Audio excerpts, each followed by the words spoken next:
छतरपुर हमारा जिला है, वहां से ठीक गड़ा बागेश्वर धाम से 20 किलोमीटर की दूरी पर, 25 ज्यादा से ज्यादा। छतरपुर में एक, उस जमाने में जब हम नए नए दरबार में बैठते थे तो छतरपुर में एक सरदार जी दिल्ली से आए, जो वर्तमान में कनाडा में रहते हैं। तो किसी ने बताया कि यहां बगल में एक गांव है छोटा सा गड़ा, गड़ा गांव में एक छोटे से बच्चे को हनुमान जी की कृपा है, ऐसा लोग बोलते ही रहते हैं। ऐसा सुनकर के वो सरदार जी हमारे पास आए।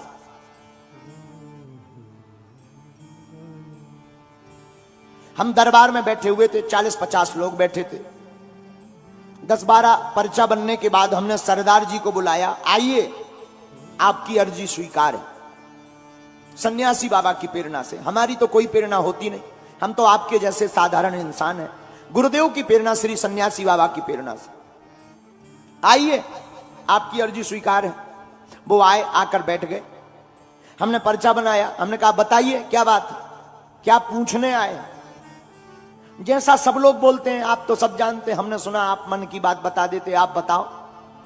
हमने कहा नहीं नहीं, हम नहीं जानते, जानते तो बालाजी हैं, हम तो लिख देते हैं और भगवान की कृपा से वो सत्य निकल आता है।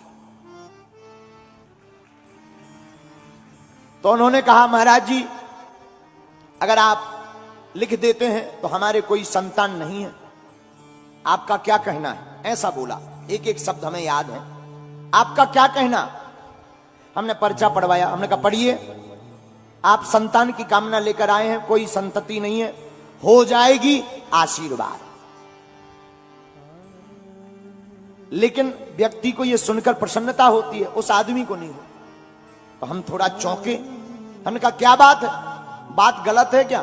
बोले नहीं, बात तो ठीक है, लेकिन आपको ज्ञान बिल्कुल भी नहीं है, ठन ठन गोपाला है, ऐसा बोले सीधा। हमें बड़ा बुरा लगा, पहली बार किसी ने हमारी बेइज्जती की होगी। पसीना आ गया। हमने कहा आखिर ऐसी क्यों। बोले आप नहीं जानते, बेफिजूली का ढोंग घुमाए घूम रहे हो, पैसा कमाने के ढंग है, केवल बातें लिख पर पाते हो। हमने कहा अब भगवान जाने। हमने कहा भाई कारण बताओ। बोले पंडित जी, आपने कहा कि जाओ संतान हो जाएगी। संतान कैसे होगी, हमारी पत्नी का तो ऑपरेशन हो चुका है गर्भाशय का, बच्चादानी का। अगर आप जानते होते तो ये भी देख लेते, और आपने तो आशीर्वाद ठोक दिया। हमें भी बड़ा बुरा लगा। मन ही मन हम सन्यासी बाबा को बड़ा ध्यान करें कि तुमने बताया क्यों नहीं, बता देना था कि ऐसी ऐसी बात, डिटेल दे देते। इतना बताया, डिटेल और दे देते।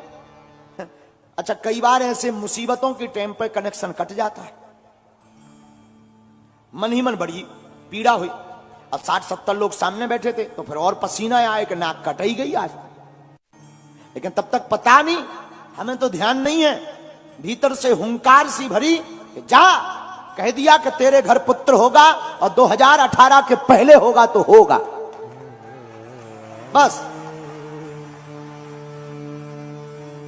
उसने वो पर्चा लिया और ऐसा एक टेबल रखी थी, टेबल पे रखा। बोले तुम नहीं जानते ठन ठन गोपाला, दें बड़े, चलो चिल्लाते, और ऐसा कह के चला गया। 2-3 दिन तो हम अपने गुरुजी से बड़ा नाराज रहे। और हमारी जिंदगी का पहला चमत्कार, हमारी जिंदगी की विचित्र घटना यही थी सन्यासी बाबा की, और हनुमान जी की प्रत्यक्ष महिमा हमने यही देखी। वो तो चले गए। सन 2015-16 की है, इतना स्मरण नहीं, अब तो लंबा हो गया। वो लगभग 8-10 महीने बाद कोई दंडवत करता हुआ आया। उस वक्त हमारा दरबार शनिवार मंगलवार लगने लगा था, तो शनिवार के दिन कोई दंडवत करता हुआ आया। तो हमें सेवादारों ने बताया कि कोई इतनी तपती दोपहरी में दंडवत करता हुआ आया है। हमने कहा आने दो, आते ही रहते हैं, मिलवा देना। झोपड़ी बनी थी तब, कमरा भी नहीं था बागेश्वर धाम पर। हम झोपड़ी में तखत के ऊपर बैठे, सामने बागेश्वर बालाजी का चित्र, ऊपर छोटे से मंदिर में हनुमान जी का स्थान था पहले, जहां बागेश्वर धाम में। हम बैठे बैठे हम दरबार लगाए थे, वही रोज का क्रम चल रहा था। बात आई गई हो गई थी, 8 महीने पहले बात कही थी, हमें तो ध्यान नहीं था। गुरुजी ने जो कहा हो, तो बात आई गई हो गई। गुरुजी ने बाद में हमें समझाया बुझाया कि तुम टेंशन मत लो, गुरु की आज्ञा हमने मान ली थी, बात आई गई हो गई थी, हम ध्यान भी भूल गए थे। लेकिन वही सरदार जी 4-5 अपने परिवारजनों को लेकर के आए और उनके साथ में एक बड़े स्पेशलिस्ट डॉक्टर आंखों में आंसू भरते हुए रोते हुए बोले, गुरुजी आपने हमें पहचाना? हमने कहा हमने पहचाना, आप हमको उल्टा सीधा बोल करके गए थे जिनका गलत पर्चा बन गया था। आंखों से झरझर आंसू बहते हुए फबक फबक कर रोने लगे और जमीन पर सिर पटक करके हाथ फटकारने लगे। बोले, गुरुदेव हमें क्षमा कर दो, और हम बड़े आश्चर्य में हैं। डॉक्टर को हम साथ लेकर आए, हमारी धर्म पत्नी 4 महीने से गर्भवती है।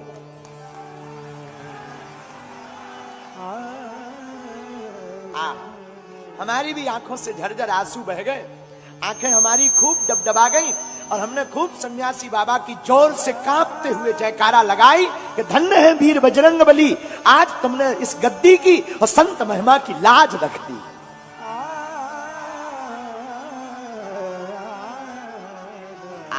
बिल्कुल सत्य घटना हम आपको बता रहे हैं। महाराज जी, वो डॉक्टर जो आए थे वो बोले, महाराज जी ऐसा संभव है? हमने कहा तुम डॉक्टर हो, तुम बताओ, हमें तो कुछ पता नहीं है, हम तो कह देते हैं, बाकी करने वाले वो बैठे हैं। महाराज आपको सुनकर बड़ा आश्चर्य लगेगा, भगवान की कृपा से 2017 में ही उसको पुत्र रत्न की प्राप्ति हुई और हमें आज भी हमारे नाम पर कुछ भी नहीं है, लेकिन एक मोटरसाइकिल आज भी हमारे नाम पर है, आई स्मार्ट गाड़ी, और हमें अपनी जिंदगी का पहला दान आई स्मार्ट गाड़ी के रूप में मिला था। एक ही गाड़ी हमारे नाम है, बाकी हमारी कुछ है नहीं, सब चेला चपाटों की है।